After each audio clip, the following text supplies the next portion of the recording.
आज हम करेंगे class 11 Punjab text book board का चैप्टर 2 का numerical problem 2.1।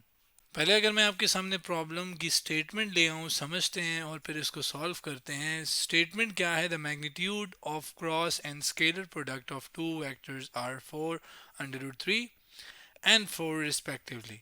Find the angle between the vectors. सवाल ये है कि क्रॉस प्रोडक्ट और जो जिसको हम वेक्टर प्रोडक्ट भी हम कहते हैं और स्केलर प्रोडक्ट जिसे हम डॉट प्रोडक्ट भी हम कहते हैं, इन दोनों का ज़ाहिर है ये प्रोडक्ट एक मल्टीप्लिकेशन है जो कि दो वेक्टर्स के दरमियान होती है।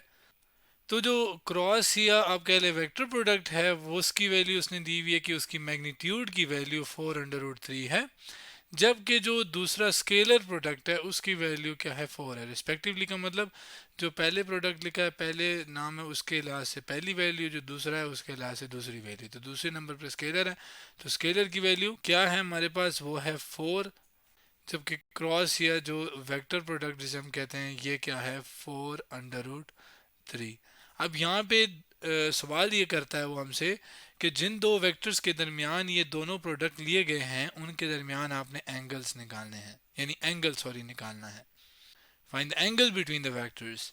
अब एक आम वेक्टर जैसे कि यहाँ पर एक मैंने एक एरो ड्रॉ किया हुआ है जिसको हम बेसिकली ये रिप्रेजेंटेशन ऑफ वेक्टर है। इसी तरह के दो वेक्टर्स हैं, नाम भी दे सकते हैं। फर्ज करें एक वेक्टर है ए जिसके ऊपर मैं इस तरह का निशान भी डालता हूँ, जबकि दूसरा वेक्टर है बी, इसके ऊपर भी हमने निशान डालते हैं।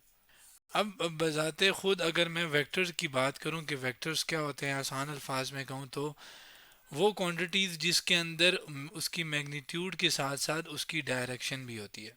जिसकी मिसाल अगर दूं तो समझे ये बंदा है, ये इस ट्रॉली के ऊपर ताकत लगा रहा है, यानी जिसे हम कहते हैं फोर्स। अब वो ताकत किस तरफ लगा रहा है? इस तरफ।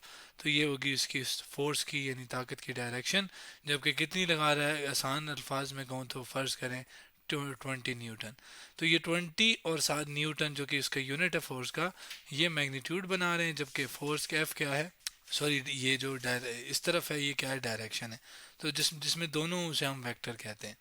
ऐड करने का उसका या आपस में मल्टीप्लाई करने का दो वेक्टर्स का मुख्तलिफ अंदाज होते हैं, एक होता है क्रॉस और एक होता है डॉट।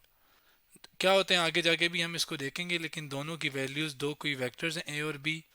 इनको अगर इन्होंने क्रॉस प्रोडक्ट लिया है जिसको मैं शो करने के लिए ए क्रॉस बी लेता हूँ, तो वो उसका आंसर है 4 अंडर रूट 3। जबकि ए डॉट बी जिसको मैं रिप्रेजेंट कर लेता हूँ उसका आंसर है 4। अब ये दो वेक्टर्स हैं, मल्टीप्लाई तो कर लिए, लेकिन इन दोनों के दरमियान एंगल क्या बनता है? फ़र्ज़ करें ये अब उधर है जबकि दूसरा जो है वो इधर है, तो ये इन दोनों के दरमियान एंगल है। सॉल्व करने के लिए मैं नई स्लाइड पे सॉल्यूशन लिख के मैं ले आया हूँ। अब हमारे पास इसको सॉल्व करते हैं। क्रॉस प्रोडक्ट की बात की जाए तो उसके याद रखिएगा ये मैग्नीट्यूड की वैल्यू है, यानी उसमें हम अभी फ़िलहाल डायरेक्शन दोनों की नहीं देख रहे, जस्ट दोनों का जो आंसर है उस आंसर में वैल्यू डायरेक्शन इस केस में आती है, इस केस में तो नहीं आती, लेकिन इसमें भी हम डायरेक्शन अभी इग्नोर कर रहे हैं। तो पहले अगर मैं क्रॉस प्रोडक्ट की बात करूं जिसको ज़्यादा नीचे करेंगे, जबकि इसको मैं इधर लिख लेता हूं क्योंकि इसके लिए नीचे इसके लिए नीचे एंगल। अब एंगल किधर छुपा हुआ है? इन दोनों के अंदर छुपा हुआ है। एंगल कैसे हम कर सकते हैं? इसको मैं ओपन करूंगा तो वो आता है ए की मैग्नीट्यूड, साथ बी की मैग्नीट्यूड, और साथ आपके पास आ जाता है साइन ऑफ थीटा जो कि इन दोनों वेक्टर्स के दरमियान एंगल होता है। और आपके पास चूंकि मैग्नीट्यूड की बात करें तो यहीं तक आता है, और आगे 4 अंडर रूट 3 जो कि आ गया। इसी तरह डॉट प्रोडक्ट को जब हम ओपन करते हैं तो उसमें ए की मैग्नीट्यूड और साथ बी की मैग्नीट्यूड और साथ कॉज ऑफ थीटा आ गया, और इसका आंसर है 4। अब ये एंगल निकालना है हमने थीटा, जो कि इस केस में भी ए और बी के दरमियान एंगल है और इस केस में भी ए और बी के दरमियान एंगल है। अब उसके लिए मैं क्या करता हूँ, मैं एक काम करता हूँ, इसको इक्वेशन 1 कह देता हूँ, इसको इक्वेशन 2 कह देता हूँ। करता क्या हूँ कि इक्वेशन 1 को डिवाइड करवा देता हूँ किससे? इक्वेशन 2 से। उससे ये सारे जो है ना एक ही उसमें इक्वेशन में आ जाएंगी, फिर मेरे लिए आसान होगा। अब ज़ाहिर है अगर डिवाइड कर रहा हूँ तो फ़र्ज़ करें इक्वेशन 1 जो है वो मैंने ऊपर लिखी है, इक्वेशन 2 जो कि है वो यहाँ पर इक्वेशन के नीचे इक्वेशन आ जाएगा साइन के, मतलब ये क्या हो जाएगा ये। अब जो राइट साइड है वो राइट साइड के से डिवाइड होगी, यानी कि जो 4 अंडर रूट 3 और 4 जो है वो आपस में डिवाइड होंगे क्योंकि वो लेफ्ट साइड पे आते हैं।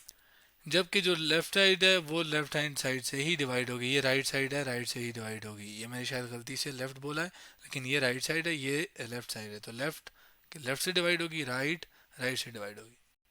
अब ये भी ए का मैग्नीट्यूड है, ये भी ए का मैग्नीट्यूड है, ये बी का मैग्नीट्यूड है, ये भी बी का मैग्नीट्यूड है, ये 4 है, ये 4 है, कैंसिल कर देते हैं। साइन डिवाइडेड बाय कॉस बराबर होता है मैथ्स के अंदर टेन थीटा के, जबकि यहाँ पे राइट साइड पे क्या रह गया, अंडर रूट 3। अब एंगल निकालने के लिए थीटा के लिए मैं क्या करूँगा, टेन उधर साइड पे या दोनों साइडों पे क्या लूँगा, टेन इनवर्स। तो उधर साइड पे नहीं जाएगा, असल में ये दोनों साइडों पे टेन इनवर्स लें तो यहाँ पे सिर्फ थीटा रह जाता है, जबकि यहाँ पे फिर मुझे टेन इनवर्स लेना पड़ेगा, जो कि एक फंक्शन होता है, कैलकुलेटर के ज़रिए हम लेते हैं। ये कैलकुलेटर है, टेक्नोमेट्रिक फंक्शंस में आ जाऊँ तो यहाँ पे क्लिक करूँगा तो ये इन्वर्स आ गया, देखिए टेन इन्वर्स। लेकिन किसका लेना है, अंडर रूट 3 का, तो पहले मैं उस अंडर रूट 3 को लिख लूँ।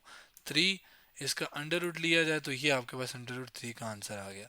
अब इसका मैंने टेन इन्वर्स लेना है, जो कि ये बटन दबाने से आया है, ठीक है। तो टेन इन्वर्स मैं इसका लेता हूँ, देखते हैं क्या आंसर आया 60। तो इसका मतलब क्या हुआ कि जो एंगल बिटवीन टू वेक्टर्स है, ए और बी के दरमियान जो वेक्टर था, वो हमारे पास दोनों वेक्टर के दरमियान जो एंगल था, सॉरी ये वाला, ये कितना है, 60 है। कैसे निकाला, क्रॉस और डॉट प्रोडक्ट का इस्तेमाल करके। तो आज हमने क्या किया, class 11 Punjab text book board का चैप्टर 2 का न्यूमेरिकल प्रॉब्लम 2.1 को सॉल्व किया।